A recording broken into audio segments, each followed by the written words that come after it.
Okay, so I need to try and make this video super quick before I start getting older before the video ends.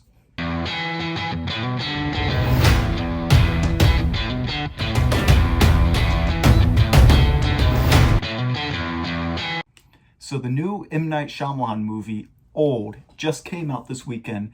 One, I should have seen it before Snake Eyes, which, as you can tell, I'm not doing a review for it, or else I would have already had that out by now. So if you are interested in any of my thoughts for Snake Eyes, just check out my quick out-of-theater reaction, because that's all the details I'm going to give about the movie. And the second thing I have to tell you right off the bat is I am not a big fan of M. Night's movies. There are a couple that I do enjoy, but, you know, like Split, Signs, like stuff like that, but it's not anything that I rewatch every year and have the urge to do it. I'm just really not that big of a fan of his movies. But I really liked this one.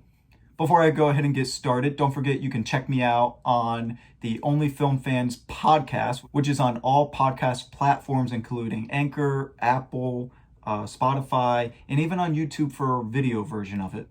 So what really made me interested in this movie was just the simple premise of these people are on a beach, they're aging, and they're not sure why. There's something that TV shows and movies often do, but it's when they just isolate the whole entire movie or the whole entire TV show episode in just like one room, maybe two, but it's mainly just happening in one room.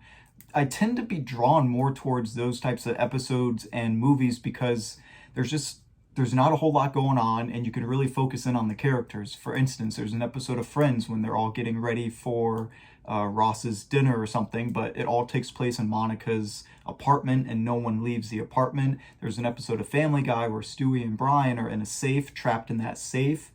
Castaway with Tom Hanks, he's secluded on the island for most of the movie. And there's an episode of Always Sunny in Philadelphia where it's a part 2 episode, but where they're in just a confined area at the bottom of a ship, and the whole episode just takes place in that confined area, and all they're doing is talking. So the main bulk of this movie is just happening on this one location on the beach, and you really get to know all the characters. This movie was actually scarier than I thought it was going to be, and it wasn't even like there was no jump scares and stuff like that, which is what made it better, is it didn't have to rely on those cheap jump scares. It was the situations and the visuals that made it scary and heart-pounding and intense. Now, knowing the premise before going into the movie, something that I didn't really connect the dots with is, yes, they're going to get older, but is the movie going to talk about what happens when you get older, which I didn't really think about, and I'm glad afterwards that the filmmakers behind it thought of that, because it dives into, okay, yes, you look older, but what happens to the mind when you get older? What happens to your eyes, your hearing, your body? It incorporated those types of things on these people at the beach, and it's kind of just like picking everyone off like flies. It deals with dementia, it deals with blindness, a loss of hearing, stuff like that.